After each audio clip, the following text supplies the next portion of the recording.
Nababagot ka ba? Tara samahan mo akong ayusin ang mga ingay ng ating sasakyan. Una nating lagyan ng panibagong roller itong sliding door dahil napakaingay pagka binubuksan. Siyempre lalagyan natin ng grasa kahit dati tayo ay paasa. Balik na kaagad natin para hindi tayo mabitin. Konting higpit, siyempre dapat hapit. Maya-maya, di na siya malagkit. Oh, malungkot ka na naman dahil ikay kanyang iniwan. Di mo ba alam na napakaraming mas maganda dyan? Ang sakit ngayon ay pansamantala lang.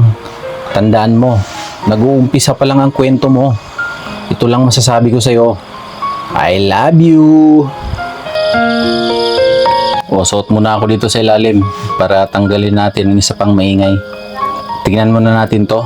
Malay mo, kalbo, di na natin kailangan maghanap ng bago. Kung nahihirapan ka ngayon, sabayan mo ng dasal dahil walang imposible sa kanya. Hindi mo alam yung gagawin mo? Gayahin mo ako. Gumalaw ka lang. Kita mo, makakaisip ka rin ng paraan. Salamat sa panonood, mga idol.